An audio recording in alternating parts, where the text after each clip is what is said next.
Today on CityCast Chicago, we're about to get blasted with really cold, dangerous temperatures, which only highlights the desperate need to safely house people who are homeless. Pilsen resident Andy Robledo is trying to help. He builds and distributes large orange ice fishing tents more suited to cold weather. Our producer Simone Alisea went out with Robledo to Humboldt Park, where volunteers were building these tents. It's Monday, December 19th. I'm Jacoby Cochran, and this is CityCast Chicago.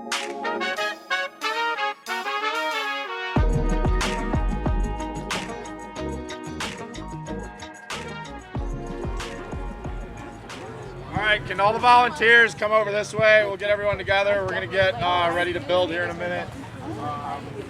So yeah, we're in Humboldt Park. We're going to build some tents today.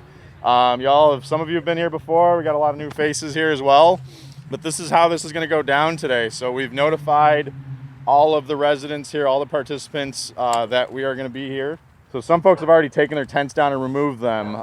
So what we're going to do is break up into about teams of 6. We're not going to be doing any cleanup today. So the extent of the cleanup will help people drag their tents out, but please do not go through anyone's belongings. Don't go inside of any tents. We'll be building tents either right next to where their tents are or where their tents previously were. And the city will come by this week to clean up the excess debris. All right, break off over here. Let's all split up. All right, so let's get some people over that way. So how did you get into this? It started in my neighborhood. So it started, someone broke the window on my blue truck, and all they took was my blanket, and it broke my heart. And I said, you know what? Like, I've been driving past this for the last year, and conditions aren't improving, and no one seems to be doing anything from our government to other nonprofits. So I said, you know what? I need to get out here and see how I can help.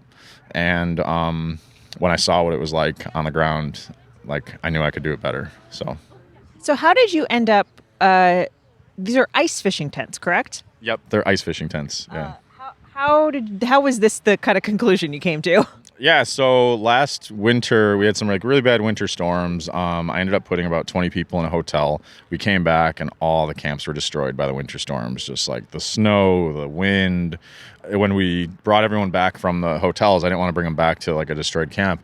So I did some research, and I saw there was a pastor up in Minnesota creating shelter, like crisis shelter for people experiencing street homelessness in Minnesota. And he used ice fishing tents. And I was like, that's pretty brilliant. So I ordered my first ice fishing tent. And now we can crank out between 15 to 20 in a day with the capacity we have in our truck. Not just in a day, but like what we've got. In a couple hours. Yeah. Hours, yeah. Usually cut 2 to 3 hours. So what are sort of the fundamental differences between being inside one of these tents versus your run-of-the-mill, big 5 tent? Yeah, it's just it's night and day. So most like run-of-the-mill 3 to 5 person tents or 3 to 6 person tents, you can't stand up in. They have like vents on the side. The rain flies don't really work. They're not meant to live in outside. Neither are these ice fishing tents, but they're not insulated. They don't hold heat, even if you do run a heater in it. And the ice fishing tents they're tall. They're 7'5", so you can stand up in it. It's like a room. You can have a bed in one area. You can have a little table in another area. People can walk around. That's like the biggest difference. Like, you can walk around, you can move around. They have windows. They're insulated, so they hold heat, which is a big difference. So I've had reports of 3 to 4 people staying in a tent on really cold days and not having to run a heater because their body heat stayed warm. So you can notice it on a cold, windy day if you're standing outside versus stepping into one of those tents. There's a major difference. What kind of tent were you in before? A little small one says sweet green right here, sweet gear. Yeah, a little small one. My name is Samuel Victory. How long have you been here in Humboldt Park? Going on 4 months. One day I came home from work early, and my wife was sleeping with another guy. So ever then, I 4 months ago, I took off and never looked back. I've been here ever since. It's cold. At night it's cold in there, but we try to keep ourselves warm with blankets and little fire or something we do, and just basically keep warm and keep get food and stuff from hunger and stuff. That's it. Just to survive to the next day and stuff. People are living in tents is because they can't afford a housing or can't get a job. Well, they got buildings around here that are abandoned. Fix them up and give people places to live and stuff. Instead of knocking them down and making up a gym or a store and stuff, we don't need that. We need places for people, like families, to go home to, house and stuff. It's not an apartment. It's not what they deserve. They deserve being inside an apartment. But until our city and our state and our federal government can figure out how to handle this crisis, like, this is the best thing that we can offer right now. With we're tackling a $100 million issue just in the city alone with $100,000 or less. I think one thing we haven't touched on yet is the cost. Cost, How okay. much does it cost to put one of these up, and what? What are we talking about here? Yeah, so it costs between $375 and $500 depending on the amenities that we put in. So just the structure is about $375. Again, that cost is variable depending on lumber costs that kind of go up and down. But if we had a heater, lighting, tarps, we're at about $500 per tent. So significantly more expensive than your average Big 5 tent, but significantly less expensive perhaps than an actual indoor structure. Yeah, it's not a $50 tent, but it's also, the average housing voucher is about $1,200 a month to get someone housing. Yeah, I mean, I think there's always that debate, particularly when it comes to homelessness, and it always feels like a either or proposition. Yeah, no, it's not an either or, and it's although while the city doesn't support tents, they don't support the work that we're doing. They don't support people setting up tents. They want people to come inside, but they have to offer real alternatives and real options for coming inside. Like a communal shelter is not coming inside. It's not a feasible solution for this. We need housing now. We need apartments now. When you say the city sort of doesn't support what you're doing, what do you mean by that?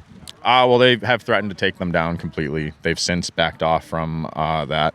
But city ordinance and city policy does not, they don't want people setting up tents on the streets. So that's it. Yeah. I didn't realize that there would ever be opposition. I've been doing this for a year now, and I never got opposition until I went to some of the more affluent neighborhoods in the city. So, if I see a tent that's beat down and I see someone living on the street and freezing to death, I'm going to go build them a better tent if I can, and I think the city should be there alongside me to help build them.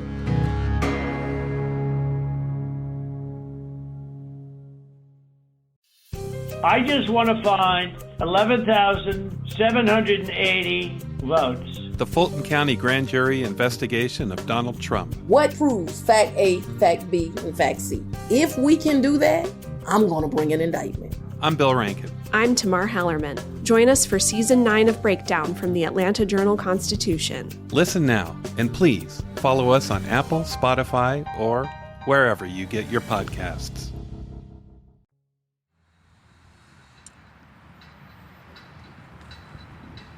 You had mentioned that you check in with folks ahead of time before you go to a site.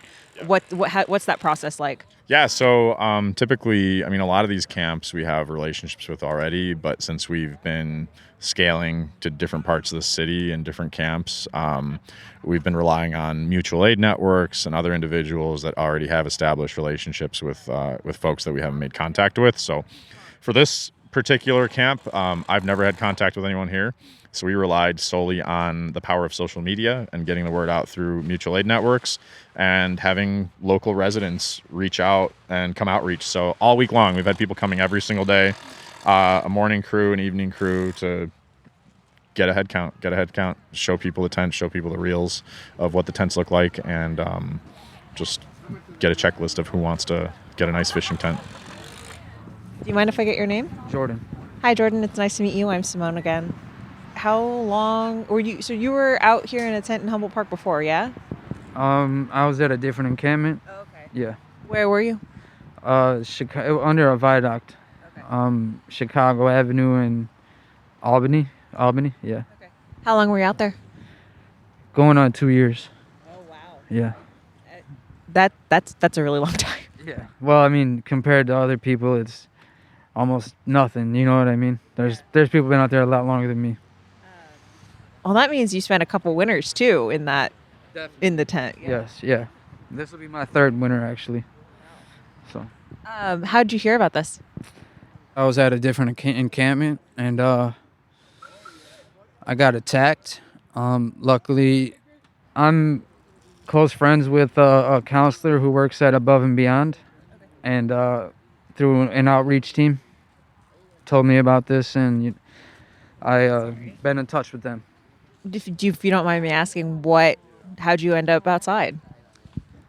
Yeah, that's more personal. My family, a brother of mine passed away. We were 2 years apart in age, and he was my best friend. You know, you wouldn't say Jordan without saying Damien, you know. And when he left, when he was gone, I felt like I obviously felt like I should have gone, you know.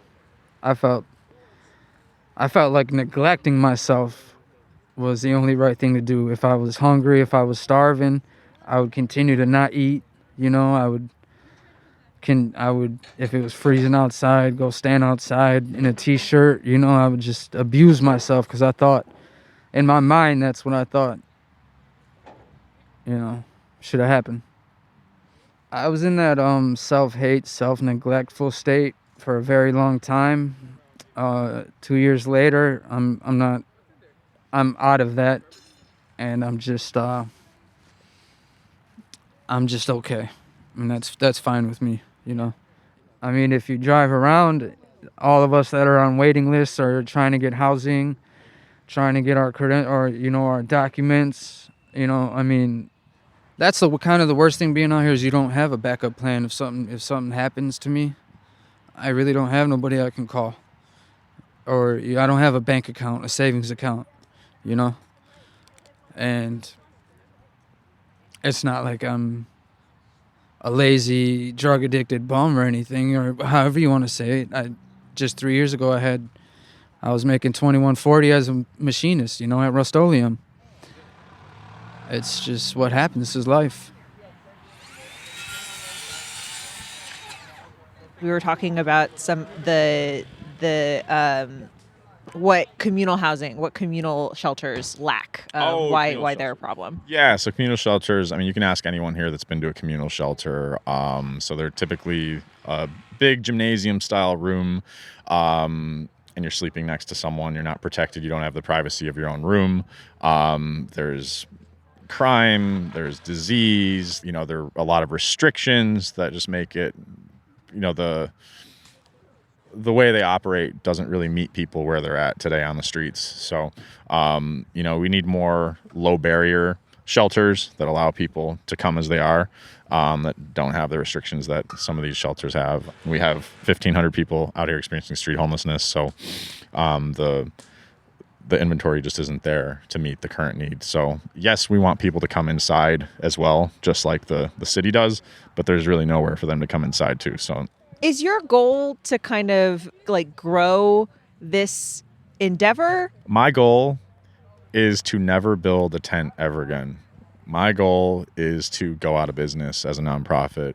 My goal is to not come out here and see someone living in a beat down summer tent, freezing to death. So, and I won't stop building tents until that day arrives. But my goal is to hopefully find the day or reach the day when the city and the government takes action to get people into housing, and we don't have to go build tents for folks.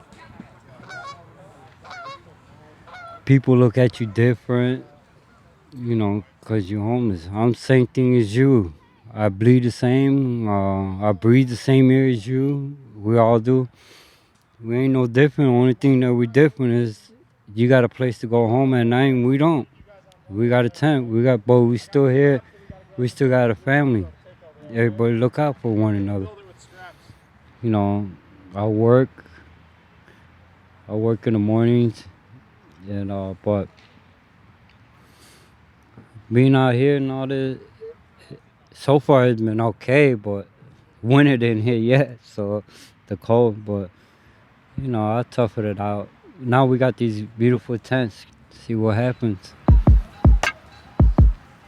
I mean, do you think sort of your feeling might change when we're in January and it's minus 10 degrees? Yeah, it would change a lot. And so, but it's only 3 months out of a year. It ain't that bad. It'll go by quick, hopefully.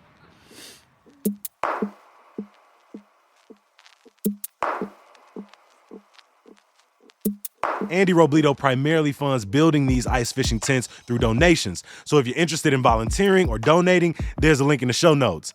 That's also where we've got links to resources if you're experiencing houselessness or housing insecurity.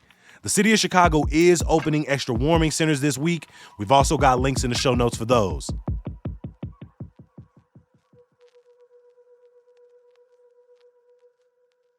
Before I let you go, I want to wish a happy Hanukkah to all my Chicago friends who celebrate. Now, a little bit of news, y'all. I know we spent the whole episode talking about the frigid cold rolling in, but please, please, please check on your neighbors, especially folks with little kids or seniors. Check out weather warnings and please walk, drive, or travel as safely as possible. Yellow Banana, a Black-owned grocery store operator with numerous Save-A-Lot locations in the Midwest, will move into Inglewood's closed Whole Foods January 1st. It's still unclear which grocery store will go in there, but the co-owner says the site will have stocked shelves, fresh produce, a functioning hot bar, bakery, and coffee counter. Community members in Austin were told by developers the former Sears location at North and Harlem will soon become home to a $100 million medical facility, townhomes, apartments, and a new grocery store. And some good news to get you through. Help Chi Nation's Youth Council bring in the winter solstice this Wednesday as Native storytellers share what it means to be Native in Chicago. It's at First Nations Garden in Albany Park at 6 p.m. Dress warm, they'll have soup and fry bread for you. As always, I appreciate you for listening. I'm going to be here tomorrow. I hope you'll join me. Peace. Mic check, 1 2 1 2. Man, this is the first time I talked in hours. Whoa, whoa, whoa, whoa, whoa, whoa.